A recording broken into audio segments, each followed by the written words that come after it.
everybody and welcome to the guide for the golden shot. Difficulty level is medium and I'm going to show you 5 shots on how to get all the chests and also the adjustments that follow so you can improve and get yourself some kingmakers and maybe some good cards to your club so you can upgrade them as well. Before I take my first shot and go over the adjustments. Take your time, hit the subscribe button if you're new to the channel. If you do want to get a notification every time we go online, streaming or making a new video, hit that bell button as well. If you want to have a training session with me or maybe order a text guide package, check down to patreon.com/golfclashtommy. You will have the link in the video description down below. Last but not least, if you do like the video, take your time, hit thumbs up please. So we're gonna start, we're gonna go in and watch medium. We're gonna play one of the Sakura hills.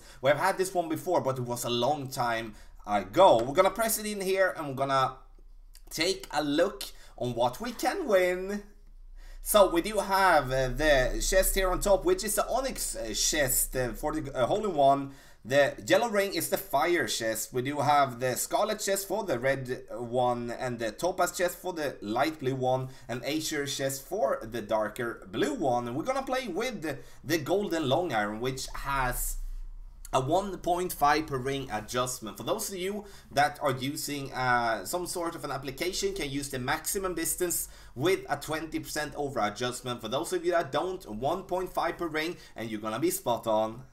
So I did forget about that as well.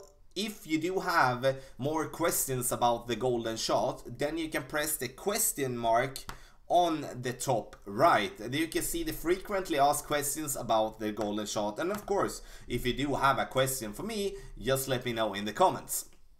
As I said, the golden long iron maximum distance with a 20% over adjustment, 1.5 per ring. That is the same. I'm gonna start by taking a look at the landing position here. And landing position, as you can see, I'm using the blue ring as a reference. So the left side of the blue ring should be by the start of the bunker. The top of the blue ring should be at the same time before the fringe starts. That's the position that we are going to use no matter what type of wind that we're going to have, and also what type of spin. So just ignore that I'm using spin on this one, doesn't really matter. And I'm going to talk you through the spin adjustment there for us all. So we're gonna take that one away, we're gonna take that one up, and then we're gonna roll the video. So shot number 1, we do have some tailwind. We have tailwind crosswind here, but I would say mostly tailwind. And we need to have in mind as well that the wind on the medium one here is not that it's not that high, which is going to, of course, doesn't really matter. We sometimes have 4, sometimes have 5, sometimes have 3, and it's kind of the same. 3.1, we're gonna play it a little bit more with 2 rings. And then we're going to play with 3.5 bar backspin. I'm not using any side spin whatsoever on this first shot. And you can see with bounce, we're coming in a little bit to the right here. And I would like us to play with half a bar of side spin to the left there. And we're gonna be fine. So shot number 2, and you can see the thing that I'm looking for, you can see I'm playing actually with my main account here. It's because now when the clan season is on its way, I do want to be able to grind, and then kingmakers is very valuable when you play on tour number 12. 2.5 bar backspin I'm using here to just see how the ball is going to be affected with the 3.3 slight headwind crosswind adjustment. So we're going to play this one a little bit more than 2 rings, like 2.1 rings, so like very close to 2. We hit it perfect, and it's going to bounce itself a little bit too long, as you can see. So, and that makes us, or like makes myself knowing that, okay, we do need to use a little bit more backspin due to that we do want the ball to fall in towards the pin a little bit quicker than it did there. The good part with this part 3 is that actually the back of the green is sloping down towards the pin again. So even if we come in a little bit hot, it should be very close to the pin anyway. 3 bars backspin, and I'm going to use 1.5 bar side spin to the right. Same type of structure, blue ring by the left and blue ring on the top there.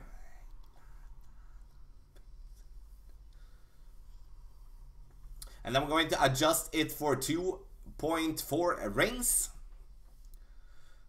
Right. Unfortunately, we hit it great, and you can see here I'm gonna miss here to the right, unfortunately, but with a perfect shot we would have gotten that one in the hole. So now we only have the yellow ring and also the hole-in-one left to go, and it would be awesome to end it up to get them both. But now we need to get the adjustment right here. So crosswind, headwind here. And I'm going to play this one with the same reference: blue ring by the bunker on the left, blue ring on the top, 3 bar backspin and 1.5 bar side spin to the right. And then I'm going to adjust this one for being approximately around, what will it be, 2.6, 2.7 rings approximately. And I'm gonna hit perfect. As you can see, I'm not using any curl for any shot for any wind. And that's important because we don't want to lose that one. So you can see we're coming in. Oh, we're getting a little bit short here. A little bit short there in the headwind. Could have taken off a smidge there with that headwind there. But still, we got ourselves the yellow ring. So 5 kingmakers to the bank, which is awesome. Last but not least, we're going to play with a little bit of headwind with... what can I say, headwind, crosswind-ish, we can say 3.3. And I'm going to play this one with 2.5 bar backspin and half a bar of side spin to the left here. And you can see what 3.3 is going to be just slightly more than 2 rings, 2.1 ring approximately. And then I'm not going to go with any curl whatsoever. We'll hit the ball perfect. And it bounced. Come on, get in the hole! Yay! We took the edge. We might came in a little bit too hot there, but still in the end we got the hole-in-one, which was awesome. And you can see we got all the chests in 5 tries, and that was awesome. And that's of course what we're looking for. But have in mind that this one isn't an easy one, but rather go a little bit long than go a little bit short, in my opinion here. Very close to upgrade the Grim Reaper there, which is one of the few I have left to upgrade. So, okay, so we're gonna summarize, and as you can see, 1.5 per ring, which is also maximum distance with a 20% over adjustment. It's the same thing. Then we're gonna have to go with this type of adjustment here. Tailwind, 3.5 bar backspin, no side spin. If we do have, that means straight tailwind. If we do have a little bit of crosswind, we might have to add a little bit of side spin to opposite direction, depending on depending on direction. Crosswind, 3 bars backspin with 1 bar side spin to the opposite direction. Headwind, 2.5 bar backspin, no side spin. And we're gonna last by take the landing position here to just give ourselves a reference. The blue ring by the bunker on the left, the blue ring by the top there as well. So, ladies and gentlemen, thank you so much for watching this guide for the golden shot. Difficulty level is medium. If you do got a chest, or maybe you have a question, let me know in the comment section below. And hopefully you will go in and just smash it. Good luck in the golden shot.